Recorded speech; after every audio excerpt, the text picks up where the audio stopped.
اعوذ باللہ من الشیطان الرجیم بسم اللہ الرحمن الرحیم الحمد للہ رب العالمین والصلاة والسلام على سید الانبیاء والمرسلین وعلى آلہ واصحابہ واہل بیتہ وذریاتہ اجمعین والعاقبۃ للمتقین. قال تبارک وتعالی فی کلامہ المجید والفرقان الحمید وفيها يفرق كل أمر حكيم. صدق الله العظيم وصدق رسوله النبي الكريم. وقال تعالى في كلامه المجيد في مقام آخر ادعوني استجب لكم. صدق الله العظيم.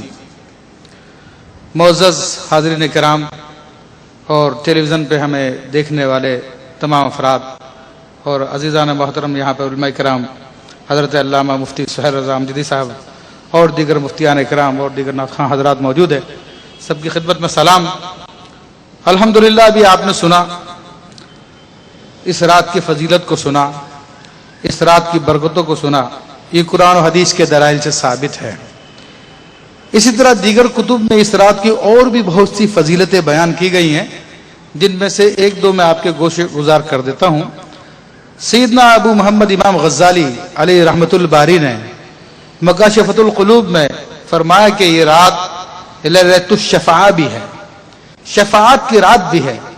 کہ روایت میں ہے کہ رسول اللہ صلی اللہ تعالی علیہ وآلہ وسلم نے 13 شعبان المعظم کو اللہ تعالیٰ کی بارگاہ میں اپنی امت کی مغفرت کی دعا کی تو رب کریم نے 1/3 امت کو معاف فرما دیا.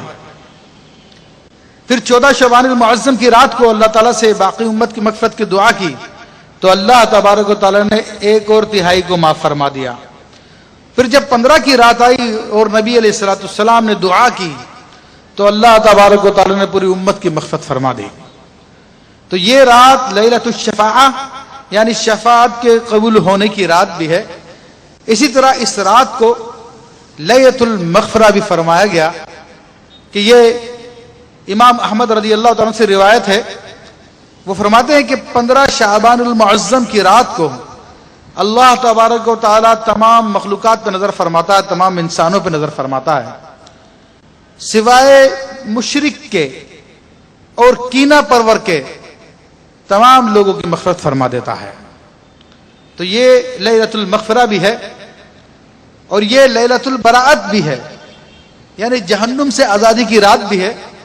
اور باقاعدہ اس رات میں اللہ تبارک و تعالیٰ اپنے بندوں کو مغفرت کے پروانے عطا فرماتا ہے، جہنم سے آزادی کے پروانے عطا فرماتا ہے. اسی طرح اس رات کی اور بھی بہت ساری فضیلتیں ہیں، مگر وہ فضیلتیں آپ کے سامنے ہیں. اب معاملہ یہ کہ اس رات میں ہم کیا کریں، کیا عبادت کریں اور اللہ تبارک و تعالیٰ سے کیا مانگیں. تو عزیزان محترم، اس رات میں مختلف قسم کی عبادات کی جا سکتی ہے، تلاوت قرآن پاک کی جا سکتی ہے، طویل سجدے کیے جا سکتے ہیں، طویل رکوع کیے جا سکتے ہیں، اللہ کا ذکر کیا جا سکتا ہے، دعائیں مانگی جا سکتی ہے، اللہ تعالیٰ سے مغفرت طلب کی جا سکتی ہے. کہ غنیۃ الطالبین میں حضور سیدنا غوث پاک رضی اللہ تعالیٰ عنہ سے یہ روایت آپ نے بیان فرمائی کہ جب نصف شعبان المعظم کی رات تھی، یعنی 15 تاریخ جو آج کی رات ہے، تو جبریل امین علیہ السلام میرے پاس حاضر ہوئے اور عرض کی کہ یا رسول اللہ صلی اللہ علیہ وسلم آپ آسمان کی طرف نگاہ اٹھا کے دیکھیے. تو نبی کریم صلی اللہ علیہ وسلم ارشاد فرماتے ہیں میں نے دیکھا تو آسمان پر اللہ تبارک تعالیٰ کی رحمت کے 300 دروازے کھلے ہوئے تھے. پھر جب 4تھائی رات گزری تو پھر جبریل امین حاضر ہوئے اور پھر میں نے جب آسمان کی طرف نظر کی تو جنت کے 8 دروازے کھلے ہوئے تھے. ایک دروازے پہ فرشتہ ندا دے رہا تھا کہ رکوع کرنے والوں کے لیے خوشخبریاں ہیں. ایک دروازے پہ ندا کر رہا تھا سجدہ کرنے والوں کے لیے خوشخبریاں ہیں. ایک دروازے پہ ندا ہو رہی تھی ذکر کرنے والوں کے لیے خوشخبری ہے. ایک دروازے پہ مغفرت کا ذکر تھا اور ایک دروازے پر اللہ تبارک و تعالیٰ کے فرشتے اور مختلف ندائیں دے رہے تھے. تو یہ رات مغفرت کی رات ہے.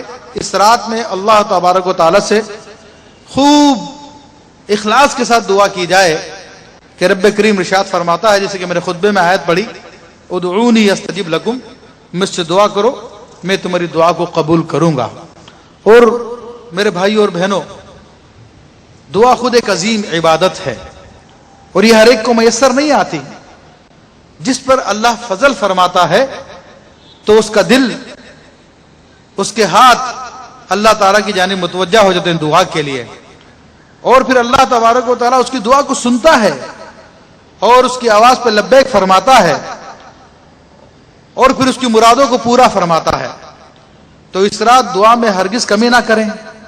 ہاں دعا کے آداب ہیں، لیکن اس کے لیے ٹائم کافی چاہیے بیان کرنے کے لیے۔